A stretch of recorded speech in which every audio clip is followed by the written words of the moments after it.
Stealth. So this is the backlight. Program menu.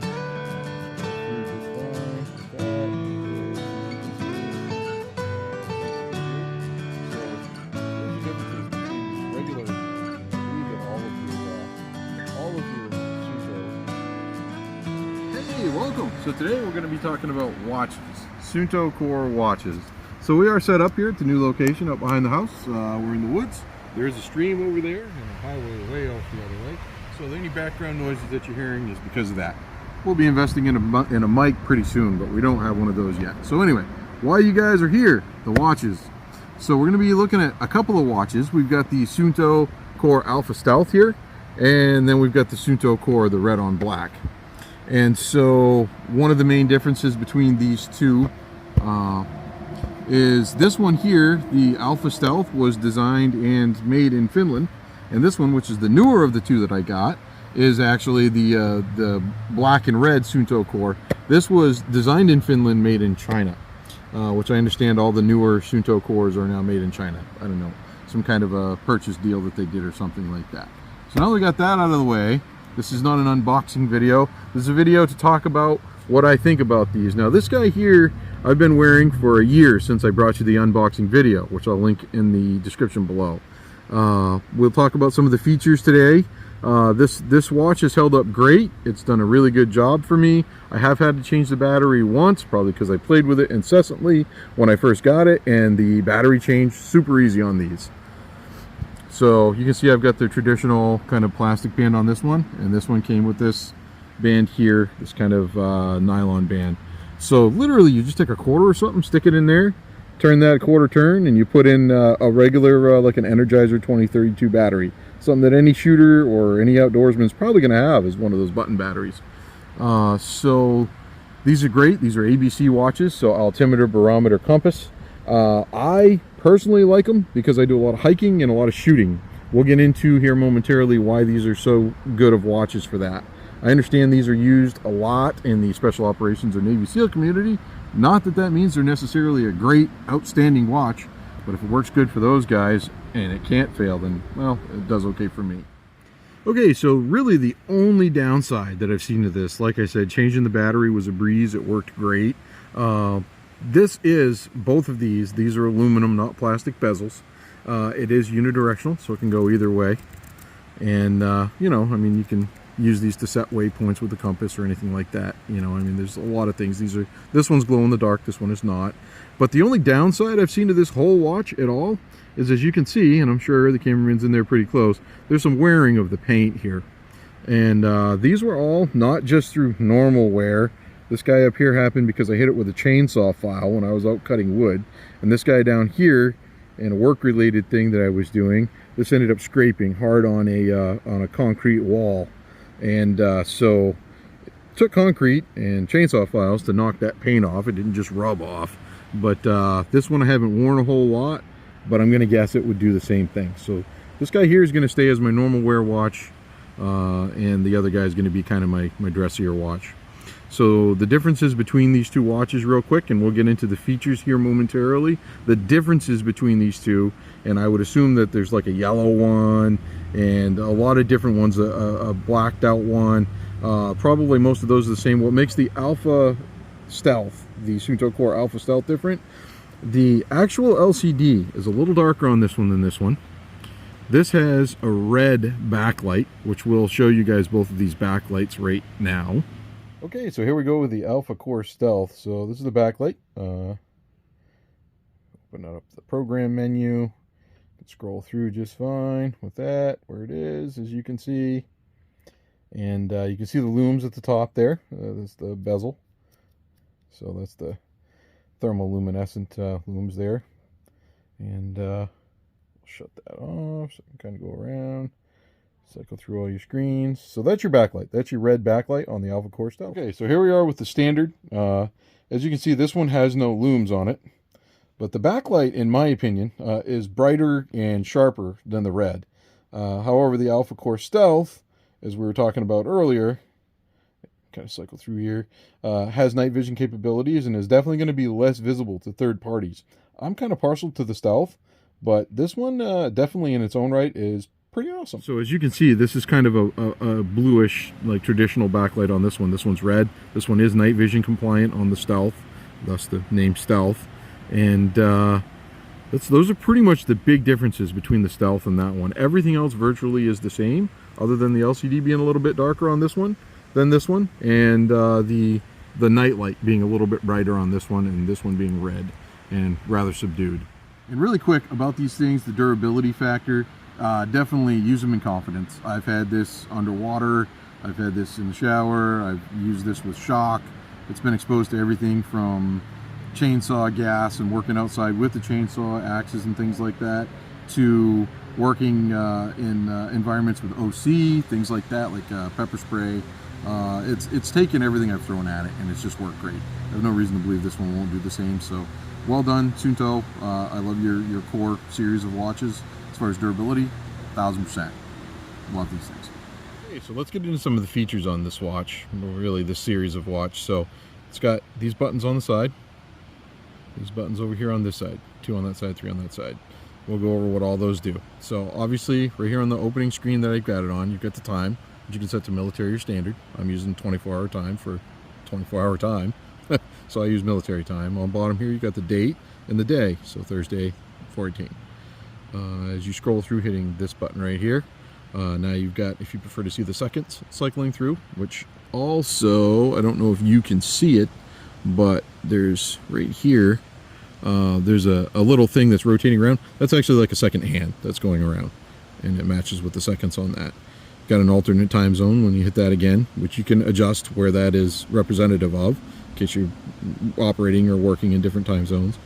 This is the sun up and sun down, which you tell it where you are, which for here, for Maine, it's Bangor, Maine, so going to be within a couple of minutes of that wherever. So sun up this morning was 5:37, and sun down is going to be 7:29 or 1929 hours. Then you've got a stopwatch, which, you know, stopwatch, again, this isn't a tutorial, but it works pretty easy, you know, the stopwatch. When you rotate on that, you see up here, there's a little 3 or 4 hash marks. And that's actually not the second hand because I'm on the stopwatch feature. I would just literally hit this button to start the stopwatch. As you can see, it's counting up. And a lot of the features work similar. You see you hit that same one again and it stops it. And you see the hash marks that showed up over here. So you hold it down and it resets it. And then this is, you can set this in your settings menu again. And this is a countdown timer is what this one is. And then you can also have it blank. So this is also the watch, by the way, that's used on The Equalizer. So he uses a lot of these features on that movie. It's a great flick if you haven't seen it. So then we can cycle through hitting this button right here. So on this screen right here, we've got your barometer, and this just shows you the barometric shift. So this is the INHG, which you can go with the different settings, but here, you know, in the United States, we usually use INHG, which, you know, actually stands for inches of mercury. And basically that's your barometer, which matters if you're trying to tell what the weather's going to do, because an increase in pressure typically means that you're going to have great weather, because there's just more pressure to push the precipitation out of the way and things like that, and clouds.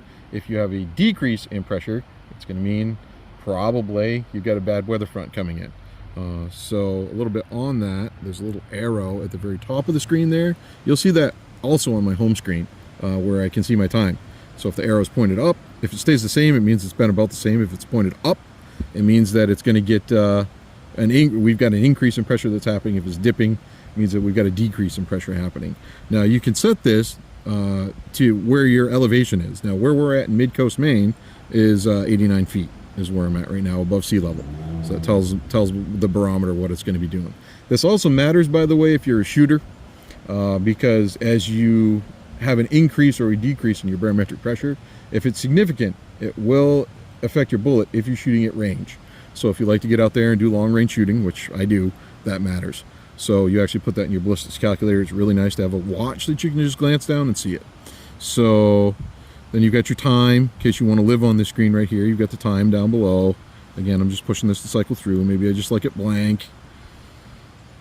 Temperature. So the temperature on this is actually accurate. I've heard a lot of people say it's not. It does a great job. Not if you've been wearing it on your wrist. If you've been wearing it on your wrist, your body temperature is going to mess with it. So what you need to do is hang it from a tree. If you're sleeping somewhere, hang it in a tent. I've been up on the range before and wanted to know like where I'm shooting out in the woods on some, you know, decent sized range. I'll just set this on a rock somewhere or something in the shade and wait for it to equalize out. And in about 20 minutes, it'll give me a good temperature reading. Temperature also affects bullet velocity, by the way. The log, we won't get into that. That's just if you want to log like what your weather's been doing or what your readings have been doing, it'll keep track of that for you. So that's all on that one. Once again, we're going to advance by hitting this button right here, this middle guy here.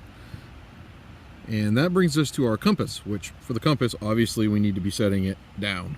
So this gives you your, you can put declination and everything into this. So this is showing you how many degrees you're facing, shows you, you know, north. So here we were northwest, facing this way, you're northeast, north. So, you know, if I want to face all the way this way, east, southeast, south, as you can see, it's tracking. So now to go through this, we can use this button right here to switch around again. So what this, see how it's saying turn right? It's because, let's just say I saw something in the distance and I wanted to set my waypoint. So you can see the 3 dots right there is indicating to hit this guy right here if you want to set a waypoint. Alrighty, so what we've got on this screen right here, this is the, you see how it says turn right? It's because that was a waypoint that was set previously. So you see the little bars there showing you to hit this button right here for something.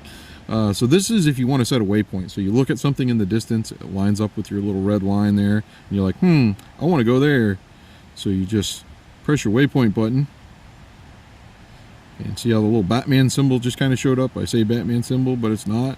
So now if I'm going, it's going, whoa, you're getting off course there, bud. Turn back right. Boom. So I start turning right until I'm where I want to be. And then if I start veering this way too far, it'll say, whoa, you're going left. See how the arrow gets longer and longer?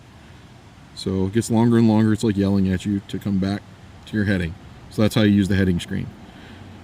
Now, I just accidentally hit something, which actually shows you another feature. You see how the lock appeared right there? Well, you hit this, the button that you hit for your backlight, and you hold it, and that actually locks all other buttons. So that you don't accidentally like disengage your waypoint or something like that, and then you just hold it again to turn it off. So if you're using your compass and you want your, you know, your degrees and all that stuff, you know, and you want to run on that and live on that screen, then you can have your time down below by hitting this button again. And then we're back here. The compass does time out to save battery. So again, to restart the compass, you just, you know, click on your button to restart your compass and you're good to go. This guy right here. And so that's the deal with that. So that's everything that we've got. As you see, if we hit that again, it's going to go back to the normal screen. So this just scrolls you through those 3 basic screens. And there's a lot of information that I'm passing on here, but there's really, once you get used to it, not a whole lot to this whole system. And it really is a lot of useful stuff in a little compact package. Okay, so then that leaves just one thing to talk about, and that's you hold down this middle button. This is like, we've been using this a lot. It's the one you use to scroll through the screens. And if you, instead of a short press, if you hold it, see how that kind of just went all the way around, and now that gives you this screen. And now this is where these 2 buttons are going to come in for scrolling through. So this is your memory that I was talking about earlier. This is where you go to set the time and date. This is where you go to adjust your sunrise. This is either your altimeter or barometer, because you can choose to use either as a tracker. I like the barometer. You got your compass, so you can get in there and mess with your compass settings. You got some general settings, units if you're using like metric or standard, you know, well, standard for us here in the United States. And that's pretty much all with that. Now to get back out, you see how there's an X right here? This watch will clue you into what's going on if you look at it. You just hit this button right here because that's what coincides with the X. And then that just X's you out of there. You can change things like beeps and things like that. You set your watch alarm with that and all that. And again, I'd like to point out, see the arrow there at the top that's basically kissing that red line? That's the arrow that's telling us that our barometer has been at a steady pace right now. It would be pointing upwards sharply if there was an increase in pressure. Earlier today, it was like a bluebird, absolutely blue and beautiful sky without any clouds. And that sucker was spiked where that arrow was pointed almost straight up. If that arrow starts pointing straight down, it means there's a sudden drop in pressure, and you better be getting ready because the joints are going to start hurting, depending on your age, and the bad weather's probably coming. So that's a very real thing, and it's a really cool and accurate way to track it right here in this watch. So that's pretty much all we have to say about these watches. Yeah, like I said, there's just a whole lot of stuff going on in these little packages. So hopefully all the information I just threw your way doesn't scare you away from them. If you've been thinking about getting into an ABC watch, an altimeter, barometer, compass watch, whether it be because you're doing a lot of hiking, backpacking, something where you're out in the wilderness a lot, if you're thinking about getting into one because you're a shooter and you want this stuff for accuracy shooting, whatever your reason is, Suunto Core's done a really good job with this. I actually got a more affordable one before, and it was a good watch for what it was, but it was a lot heavier. These are very light. These are not heavy watches, and they're super rugged.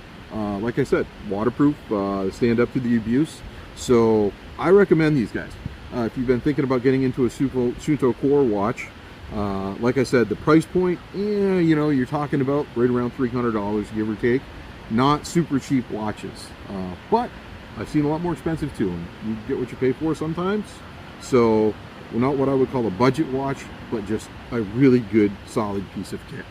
So that's all I got on these. It was really good seeing you guys. If you like the content that we put out, please like and subscribe. It really helps us out. We're at a little over 4,000 subscribers, so we're still growing. But man, we just love to have you guys along to talk about our gear, to come along on our adventures. And you guys are what makes this channel go around. So on behalf of me and my cameraman, who's holding that camera right now, thanks so much. And we'll see you next time. So until then, have a good one. We'll see you. And